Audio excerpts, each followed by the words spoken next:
প্রিয় দেশবাসী, আসসালামু আলাইকুম রহমতুল্লাহ। আপনাদের জানাই শুভেচ্ছা, সালাম। বাংলাদেশে একটা অগণতান্ত্রিক সরকার ভারতের শাসিত, যেটা আমাদের রানী দাদাদের কথায় সর্বোচ্চ উঠে বসে। প্রিয় দেশবাসী, আজ তরুণ সমাজ মাঠে নামছে, ছাত্র সমাজ আজ মাঠে নামছে।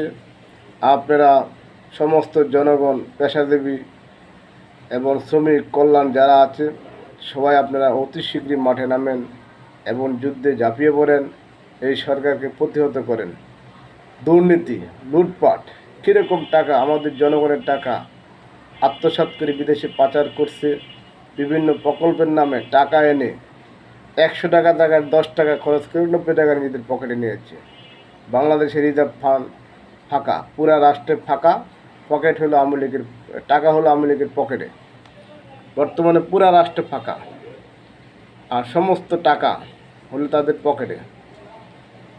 রাষ্ট্রের 1 ইঞ্চি মাটি নাই, সমস্ত মাটি বিক্রি করে ফেলছে। শুধু আছে শুধু জনগণ। জনগণের মাথাপতি লক্ষ লক্ষ টাকা লোন দিয়ে নিছে। ছাগল কাণ্ডে এনবিআরের যে ট্রাইব্যুনালের যে দায়িত্বপ্রাপ্ত ব্যক্তি হাজার হাজার টাকা রাজস্ব খাতে না দিয়ে নিজের পকেটে বাড়ি গাড়ি করছে। পিএসসির নিয়োগ, বেনজির, সেনাবাহিনী প্রধান, যারা রাষ্ট্র পরিচালনার দায়িত্ব যাদের হাতে, যারা রক্ষক, তারাই বক করছে, বক্ষক।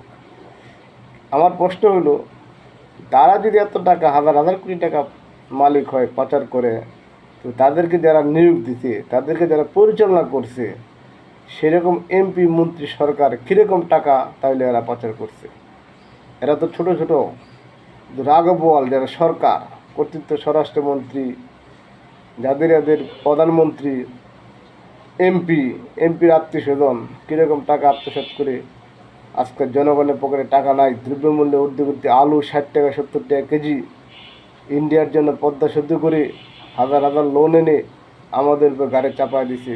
তাদেরকে আজকে রেল লাইন ট্রানজিট ফ্রি ব্যবহার করছে, কোনো ভিসা ছাড়া এরা ঢুকবে, আর আমরা এদের সীমানায় গেলে আমাদের বাংলাদেশে ঢুকে গুলি করে মারে। কোনো প্রতিবাদ নাই, কিছু নাই।